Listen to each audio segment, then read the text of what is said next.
Bonjour et bienvenue à tous. Il y a des dizaines de milliers d'années, notre planète était peuplée de créatures vraiment terrifiantes. Je vous montre un exemple si vous ne me croyez pas.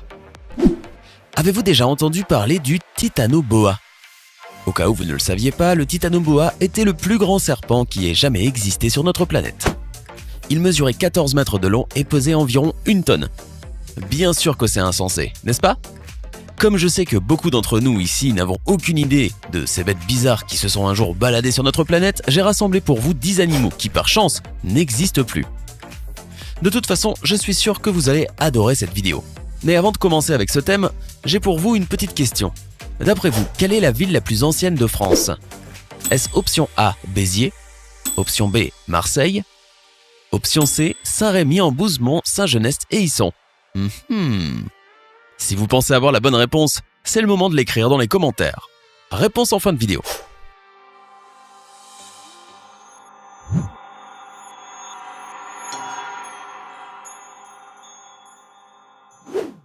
Ce que vous venez de voir, c'est un mosasaure. L'un des prédateurs les plus redoutables et les plus dangereux ayant vécu sur la planète, non seulement à cause de sa taille, il mesurait environ 18 mètres, mais aussi parce qu'il avait un appétit comme nul autre. Il est si grand, n'est-ce pas ? Heureusement pour nous les humains, le mosasaure a vécu il y a 70 millions d'années pendant le Crétacé, ce qui signifie qu'il n'existe plus. Les experts en la matière indiquent qu'il aimait vivre près de la surface des océans et se nourrissait de petits poissons, de tortues de mer, de mosasaures plus petits et de plésiosaures, entre autres bien sûr. On sait qu'il vivait dans les eaux les plus proches de l'Europe de l'Ouest, de l'Amérique du Nord, de l'Amérique du Sud et de l'Antarctique. Vu leur très grande taille, leur voracité et le fait qu'ils vivaient dans quasiment tous les océans du monde, le mosasaure fait partie de ces animaux qui, heureusement, n'existent plus. Ne pensez-vous pas ? Bien que cet animal ressemble à un scorpion normal et ordinaire, la petite différence, c'est qu'il mesurait environ 1 mètre. Pouvez-vous croire cela ? Si vous comparez un Pulmonoscorpius de 1 mètre aux 19 cm que mesurent de nos jours les plus gros scorpions, celui-là était une vraie bête tout droit sortie de l'enfer même, n'est-ce pas ? Je sais que vous allez vous demander si son venin était plus puissant que celui d'un scorpion normal. Bonne question.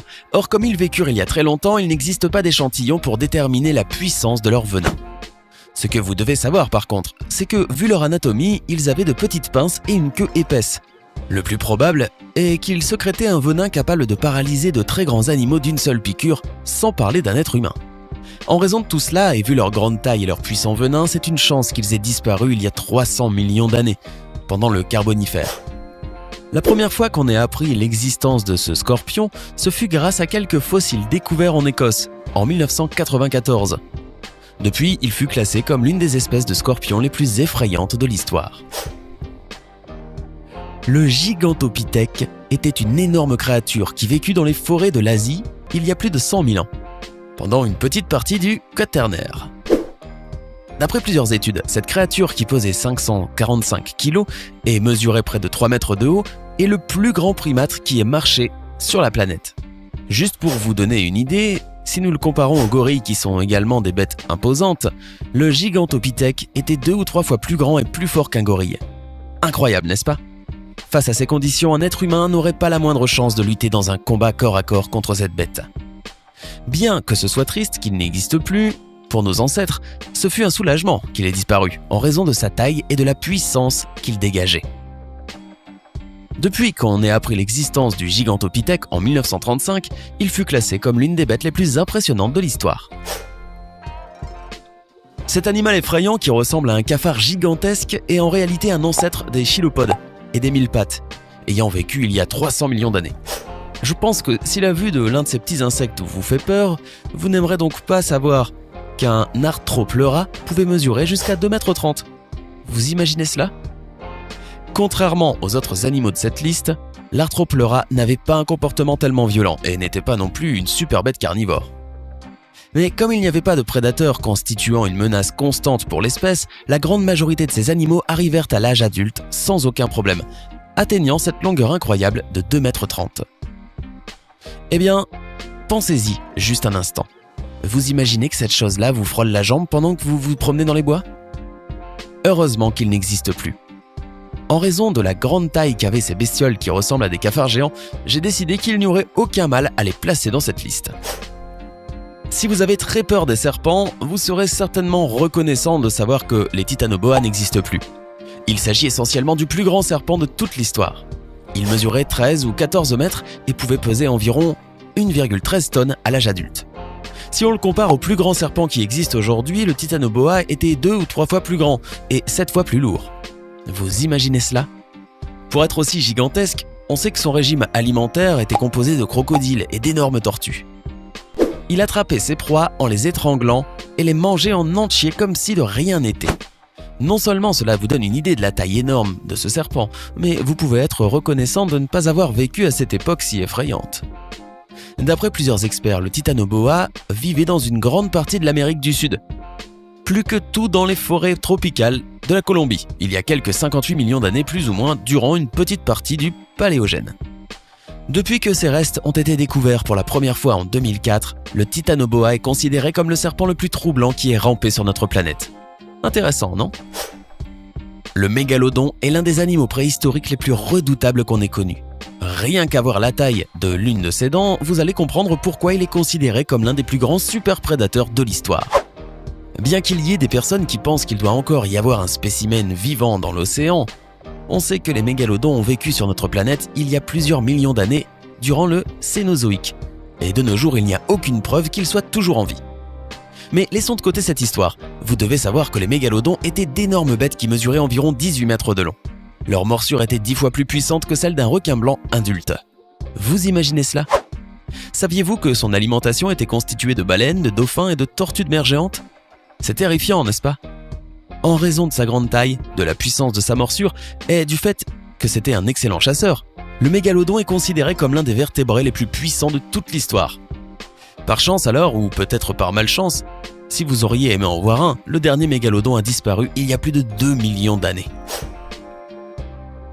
C'est le nom de l'un des céphalopodes les plus grands et les plus effrayants de tous les temps.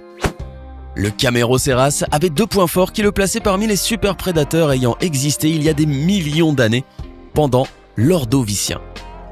Tout d'abord, il possédait des tentacules forts et allongés qui lui permettaient d'attraper toutes sortes de proies, des petits poissons jusqu'à des créatures vraiment très grandes.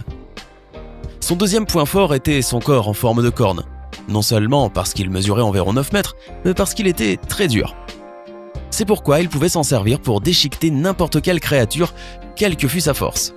Vu la forme de son corps et la force de ses tentacules, les experts le considèrent comme l'un des animaux des eaux profondes les plus redoutables du Paléozoïque et de l'histoire. Intéressant, n'est-ce pas? Depuis la découverte du premier fossile de Camérocéras en 1842, d'autres encore ont été découverts dans les eaux de la Chine continentale, en Europe et en Amérique du Nord. Presque partout. Ainsi, peu importe l'endroit où vous vous seriez caché dans l'océan, il y a 480 millions d'années, le Camérocéras vous aurait déchiré en morceaux. Cet animal a vécu dans plusieurs régions d'Asie, d'Amérique du Nord, d'Europe et d'Afrique il y a 15 millions d'années durant le Miocène. Il a l'air assez étrange, n'est-ce pas? La chose la plus remarquable chez le platybélodon, comme vous l'avez certainement déjà vu, est son étrange trompe. En raison de la forme de sa trompe, le platybélodon est aussi connu sous le nom de l'éléphant à dents de pelle. Bien que pour les experts, on ne sait pas encore s'il utilisait sa trompe comme pelle, ou comme faux, ou comme les deux, ce qui est certain, c'est qu'il avait une force extraordinaire, assez pour arracher de très grands arbres, comme si de rien n'était. Ça n'a plus l'air d'être aussi amusant, n'est-ce pas? Son existence a été découverte pour la première fois en 1928. Depuis, l'éléphant à dents de pelle figure dans la liste des éléphants les plus laids que l'on ait connus. Comme ils ont vécu un peu partout dans le monde, de l'Asie à l'Amérique du Nord, c'est un soulagement qu'ils n'existent plus. Les oiseaux. Terreur. Quel nom si descriptif, n'est-ce pas? Les scientifiques les connaissent sous ce nom car il s'agissait de très grands oiseaux mesurant jusqu'à 3 mètres de haut et dotés de propriétés physiques qui les transformaient en de véritables machines à tuer. Bien qu'ils ne pouvaient pas voler en raison de leur grande taille, leurs longues pattes leur permettaient de courir très vite pour attraper leur proie. Pour vous donner une idée, imaginez ces oiseaux comme une autruche préhistorique, 2 fois plus haute et avec un bec très dur qui mesurait presque 1 mètre.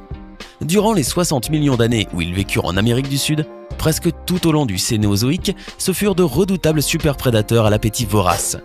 Raison pour laquelle les scientifiques décidèrent de leur donner officiellement le nom de oiseaux terreur. Heureusement pour nous, leur extinction survint il y a plus d'1 million d'années. Quelle terreur, n'est-ce pas? Et c'est tout pour aujourd'hui. J'espère que vous avez adoré cette vidéo sur les animaux qui, heureusement pour nous, n'existe plus. Si c'est le cas, n'oubliez pas de laisser un pouce bleu ci-dessus. Cela nous aide beaucoup pour savoir quels sont les thèmes que vous avez vraiment adorés. Sinon, la ville la plus ancienne du territoire français serait Béziers, dans l'Hérault, bâtie par les Grecs au VIe siècle avant Jésus-Christ, quelques années seulement avant Marseille. Hey, c'est tout pour aujourd'hui. Si vous avez aimé la vidéo, n'oubliez pas de la liker et de la partager avec vos amis. Et si vous êtes nouveau sur la chaîne, n'oubliez pas de vous abonner et d'activer la notification. Bye bye!